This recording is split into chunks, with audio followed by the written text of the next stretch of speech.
19 फेब्रुवारीची दुपारची घटना. कोथरूड भागात दुचाकीवरून चाललेल्या तरुणाला चौघेजण बेदम मारहाण करतात.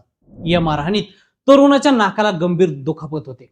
मारहाणीचं कारण काय, तर फक्त गाडीचा धक्का लागला म्हणून चार चौघांकडून मारहाण होते. मारहाण झालेला व्यक्ती कोण, तर केंद्रीय मंत्री मुरलीधर मोहोळ यांचा निकटवर्ती आणि मारहाण करणारे गजा मारणी टोळीतील गुंड.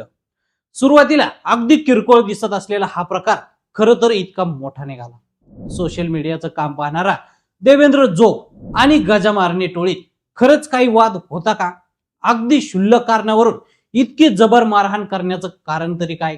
मुरलीधर मोहोळ आणि गजा मारणे यांच्यातील कोणता जुना वाद पुन्हा उफाळून येतोय का? असे काही प्रश्न या घटनेनं उपस्थित केले.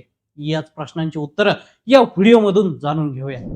गजा मारणे नेमका कोण आणि काय करतो पाहूया. सर्वात आधी गजा मारणे नेमका कोण आणि राड्यामागचं कारण काय हे समजून घेऊया.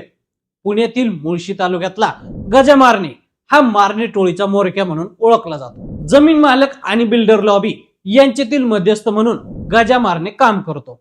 या व्यवहारात स्वतःची टक्केवारी ठरवून घेतो. म्हणजेच जमीन मालक आणि बिल्डर यांच्यातील दलाल म्हणून हा गजा मारणे काम करतो. काही वर्षांपूर्वीच्या एका प्रकरणात गजा मारणेला अटक झाली होती. शिक्षा झाल्यानंतर गजा मारणे सलग 3 वर्षे येरवडा कारागृहात होता. नंतर तो बाहेर आला, पण त्याचे आणि त्याच्या टोळीचे कारनामे काही थांबलेले नाही.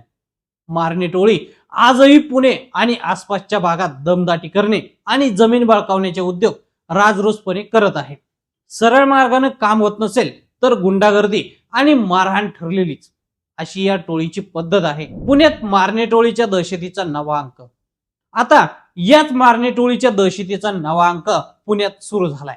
मारणे टोळीतील गुंडांनी थेट मंत्री मुरलीधर मोहोळ यांच्या निकटवर्तीयावरच हल्ला केला. त्याचं झालं असं की 19 फेब्रुवारीच्या दुपारी देवेंद्र जोग त्याच्या दुचाकीवरून कोथरूड मधून निघाला होता. त्याच वेळी मारणे टोळीमधील 3-4 जण त्याच भागात होते. पुढे गाडीला धक्का लागल्याचं कारण झालं. देवेंद्र आपल्याकडे रागाने पाहतोय म्हणून मारणे टोळीतील या लोकांचा आणि देवेंद्रचा वाद झाला. हेच निमित्त ठरलं. या चौघांनी गाडीला धक्का लागला म्हणून देवेंद्रला बेदम मारहाण केली. त्याला रस्त्यावर पाडून लाथाबुक्क्यांनी मारहाण केली. कमरेच्या पट्ट्यानं मारहाण केली. यातल्याच एकानं त्यांच्या नाकावर मारलं. त्यामुळे देवेंद्रला मोठी दुखापत झाली. त्यानंतर टोळीनं इथून पळ काढला. हा थरार घडल्यानंतर देवेंद्र जोग यांनी वडिलांना फोन करून बोलावून घेतलं. देवेंद्र यांना उपचारासाठी रुग्णालयात दाखल करण्यात आलं. पुढे मारहाण करणाऱ्या चौघांविरुद्ध कोथरूड पोलिसात तक्रार दाखल करण्यात आली. पोलिसांनी घटनेचं गांभीर्य लक्षात घेत तात्काळ हालचाली केल्या आणि यातील 3घांना गजाआड केला. मात्र त्यातील एक जण फरार झाला. हा फरार झालेला व्यक्ती गजा मारणेचा भाचा असल्याचं सांगितलं जात आहे. केंद्रीय मंत्री मुरलीधर मोहोळ यांची एंट्री. हा सगळा प्रकार केंद्रीय मंत्री मुरलीधर मोहोळ यांच्यापर्यंत पोहोचला. त्यांनी तत्काळ व्हिडिओ कॉल करत देवेंद्र यांची चौकशी केली.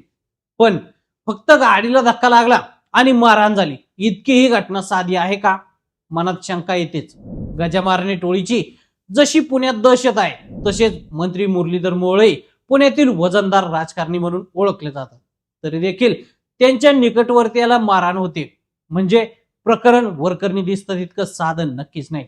गजा मारणे आणि त्याच्या टोळीची पुण्यात किती दहशत असली तरी ती मुरलीधर मोहोळ यांच्या तुलनेत नक्कीच कमी आहे. अशा प्रकारचं कृत्य करून थेट मोहोळ यांनाच आव्हान देणं आपल्या अंगलट येऊ शकतं. याची जाणीव मारणी टोळीलाही आहे. तरी देखील फक्त रागाने पाहिलं आणि धक्का लागला म्हणून मुरलीधर मोहोळ यांच्या निकटवर्तीयाला मारहाण करण्याचा मूर्खपणा मारणे टोळीतील लोक करतील का? या मागे आणखी काही कारण आहेत का? अशा प्रसंगातून गजा मारण्याला आपली ताकद दाखवून द्यायची आहे का? किंवा एखाद्या जुन्या वादाची खुन्नस म्हणून देवेंद्रला मारहाण करण्यात आली का? अशा प्रश्नांची उत्तरं अजूनही गुलदस्त्यात आहेत. दरम्यान या घटनेच्या निमित्तानं पुणे शहरातील कायदा सुव्यवस्थेची परिस्थिती पुन्हा एकदा समोर आली. कायदा सुव्यवस्था दुरुस्त करून अशा घटना पुन्हा घडणार नाहीत याची दक्षता घेणं गरजेचं आहे. तर मंडळी, या पुण्यातील कायदा सुव्यवस्थेबद्दल तुम्हाला काय वाटतं आम्हाला कमेंट करून नक्की सांगा. आणि असेच नवनवीन माहितीपूर्ण व्हिडिओ पाहण्यासाठी लेट्स अप मराठी फॉलो करा. धन्यवाद.